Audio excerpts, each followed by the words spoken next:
Imagine standing beside someone who's in a coma. You hold their hand. You call their name. You tell them what's been happening in the outside world. But there's no response, no eye movement, no words, no sign that they even know you're there. It raises a question that's fascinated doctors, scientists, and families for decades. Can people in a coma hear us? Or even more intriguingly, what does it actually feel like to be in a coma? The honest answer is, no one knows for sure. One of the biggest misconceptions is that a coma is just a really deep sleep. It isn't. Someone who's asleep can usually be woken up by an alarm, a loud noise, or someone calling their name. A person in a coma can't. A coma is a serious disorder of consciousness caused by significant brain injury or illness. But here's where things get interesting. People who have recovered from a coma often describe very different experiences. Some say they remember absolutely nothing. To them, it's as if time simply disappeared. One moment they were conscious, and the next thing they knew, they were waking up in a hospital days or even weeks later. It's like their brain hit the fast-forward button. Others tell a completely different story. Some survivors report hearing familiar voices while they were unconscious. They remember family members talking to them, doctors discussing their condition, or even music playing in their hospital room. The strange part?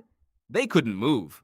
They couldn't open their eyes, and they couldn't let anyone know they were aware. Researchers have found that, in some cases, certain patients in a coma may still process sounds or respond to familiar voices at a brain level, even when there's no outward sign of consciousness. That's one reason many hospitals encourage family members to keep talking to their loved ones. Even if no response is visible, those conversations may still matter. Then there are the stories that sound almost unbelievable. Some people describe incredibly vivid dreams. Others recall strange places, conversations, or experiences that felt completely real at the time. Were they dreams, hallucinations, or simply the brain trying to make sense of a disrupted state of consciousness? Scientists still don't have a definitive answer. And that's because no two comas are exactly alike. A coma can be caused by traumatic brain injury, stroke, cardiac arrest, severe infection, or many other medical conditions. Each affects the brain differently, so each person's experience can be completely unique. So, what does it really feel like to be in a coma? The truth is, we still don't know. Some people remember nothing. Some remember voices. Some describe dreamlike experiences that felt astonishingly real. The human brain remains one of the greatest mysteries in science, and consciousness is one of its biggest unanswered questions. Maybe a person in a coma experiences nothing at all.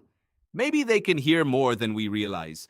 Or maybe their mind is working in ways we simply haven't learned to understand yet.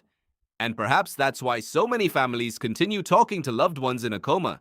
Because even if we don't know whether they're listening, there's always a chance that the voice they need most is yours.